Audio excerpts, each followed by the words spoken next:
গণ অভ্যুত্থানের আকাঙ্ক্ষা, সংস্কার ও নির্বাচনী ইশতেহার বিষয়ে সুজনের খুলনা বিভাগীয় সংলাপ অনুষ্ঠিত হয়েছে। সুজনের খুলনা জেলার সভাপতি অধ্যক্ষ মোহাম্মদ জাফর ইমামের সভাপতিত্বে এবং অ্যাডভোকেট কুদরতি খুদার সঞ্চালনায় এই সংলাপ অনুষ্ঠিত হয়। সংলাপে প্রধান বক্তা হিসেবে বক্তব্য রাখেন সুজনের সাধারণ সম্পাদক ও নির্বাচন সংস্কার কমিশনের প্রধান ডক্টর বদিউল আলম মজুমদার। তিনি বলেন, আমাদের সামনে একটি সুযোগ এসেছে, সেই সুযোগ কাজে লাগাতেই হবে।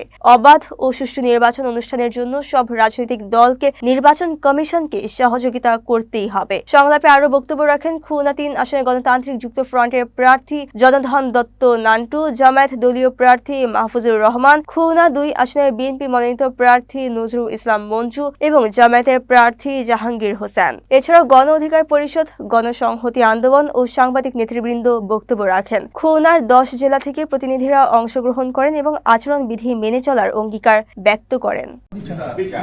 বিচারটা চলমান রয়েছে এবং সংস্কারের একটা দীর্ঘমেয়াদী প্রক্রিয়া শুরু হয়েছে এবং এটা শেষ হবে গণভোটের মাধ্যমে। আর নির্বাচনটা আসন্ন এবং এই নির্বাচনের দিনে 12ই ফেব্রুয়ারি আপনারা আপনাদের সংসদ সদস্য নির্বাচিত করবেন এবং একই সাথে গণভোটের ব্যাপারে আপনাদের মতামত ব্যক্ত করবেন।